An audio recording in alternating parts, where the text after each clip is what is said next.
Now, the latest ITV news from Granada Reports in the northwest.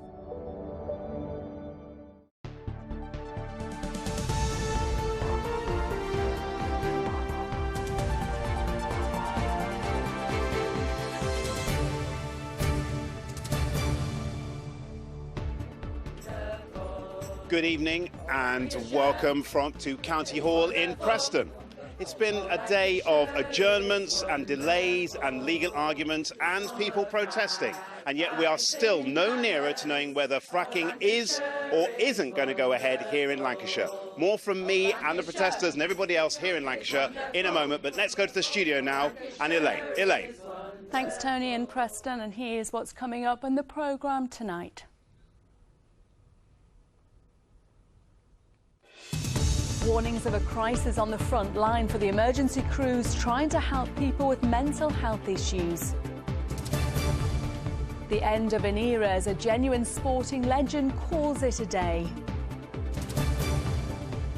And from signing autographs to signing on, the former Corrie star living on benefits.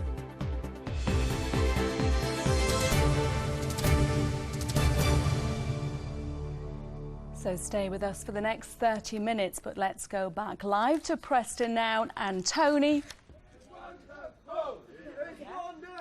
Elaine, thanks very much indeed. Now, supporters say that fracking is the future for renewable energy for this country. The opponents, of which there are many, they say it's an environmental disaster waiting to happen. As I said at the beginning, there's been an awful lot of waiting around today. One of those people who's been waiting is our reporter, Amy, who will explain why there's been so much toing and froing today. Amy, in a nutshell, what's been going on today? Well, today was meant to be D-Day here in Preston, but instead it has yet again ended in disappointment as the council deferred their decision over whether or not fracking should take place on the Fylde coast. You can see behind me there really has been a carnival atmosphere outside County Hall, but I can tell you inside the atmosphere has been very tense indeed. Well, yesterday the council heard the views of more than 70 people giving their opinions for and against fracking on a site on Preston New Road in Little Plumpton. Yeah. Today they debated those views, and after several adjournments they decided that they would defer on the basis of needing more time to consider legal advice. Well, Pat Davis is from the Preston New Road Action Group. This is what she had to say. It's not acceptable. We believe, our barristers believed last week, our noise expert believed that there was adequate grounds to actually refuse this application.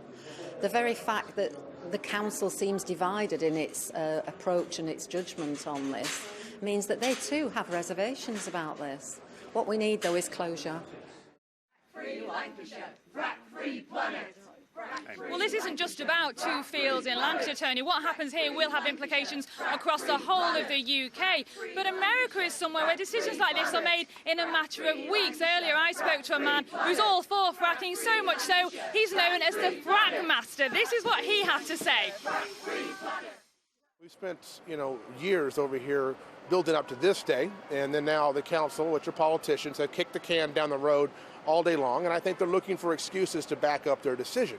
Now, that decision, I hope, will be that they're going to approve the fracking permit from the first site, but they're looking, as politicians do, for a reason to sort of, cover their basis, if you will, and I think that's to be expected from politicians.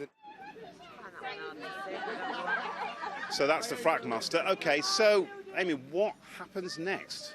Well, this decision has been deferred until Monday. We hope we'll get a decision then, but there is also another site to consider, Rosica Wood. We'll be back here tomorrow hearing all those arguments for and against then, and we hope we will get a decision on that site on Friday. OK, Amy, thanks very much indeed. Well, as we say, there are an awful lot of people who are for and an awful lot of people who are against. With me now is Bob Dennett, who is from Frack Free Lancashire, and also Steve Pye. Steve Pye would like to come in as well. Steve Pye is from the North West Energy Task Force. Let me turn to you first, Bob. Are you disappointed that there was not a decision made today?